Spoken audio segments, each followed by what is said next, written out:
Assalamualaikum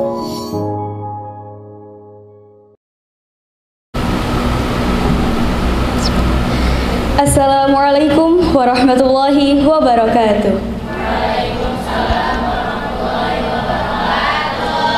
Bismillah, walhamdulillah, wassalatu wassalamu ala sayyidina wa maulana wa syafi'ina wa habibina Muhammad Rasulillah wa ala alihi wa sahbihi wa man tabi'a sunnati wa jama'atihi min yawmina hadha ila yaumil ba'ti wan nahdah, amma ba'du. Hadirin dan hadirat rahimakumullah. Dalam kitab Al-Mau'idil Al-Usfuri ada sebuah kisah yang bercerita tentang Sayyidina Ali radhiyallahu an dan kecerdasannya. Sebagaimana Rasulullah bersabda, qala Rasulullah sallallahu alaihi wasallam, ana madinatul ilmi wa ali babuha.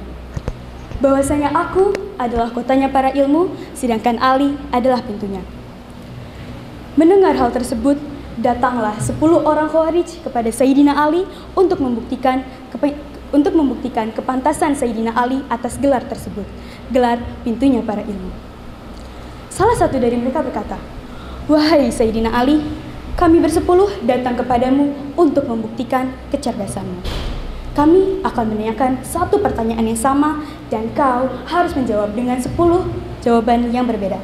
Dan pertanyaannya adalah, menurutmu lebih penting mana antara ilmu dan harta? Setiap dari mereka datang kepada Ali, bertanya kepada Ali, dan Ali pun menjawab. Jelas lebih penting ilmu dengan 10 alasan yang berbeda.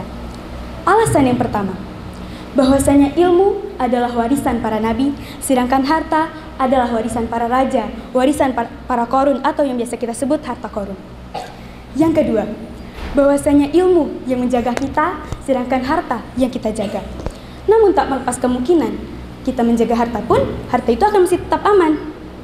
Yang ketiga, bahwasanya semakin kita punya banyak ilmu, semakin kita punya banyak teman.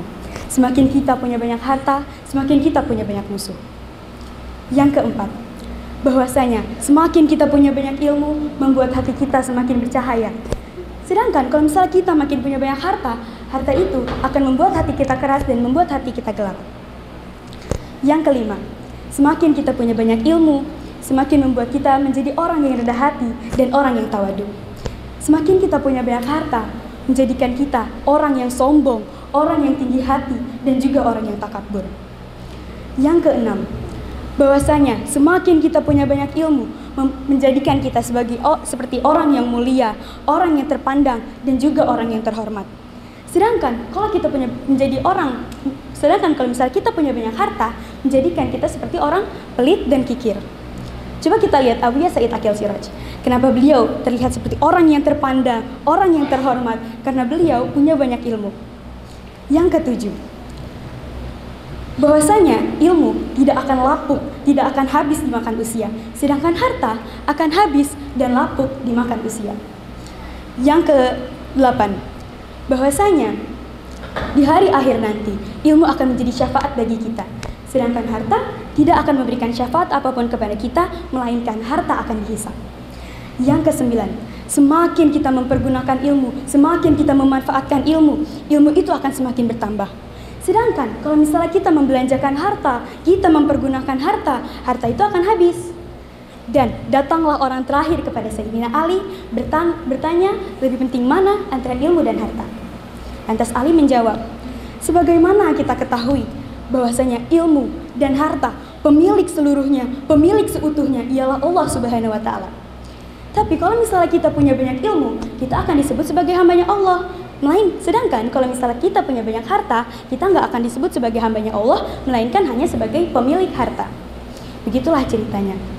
Setelah mendengar 10 alasan Nabi Ali tersebut, mereka pun akhirnya berbondong-bondong masuk Islam dan mempercayai Ali, mempercayai gelarnya Ali, yaitu gelar pintunya para ilmu.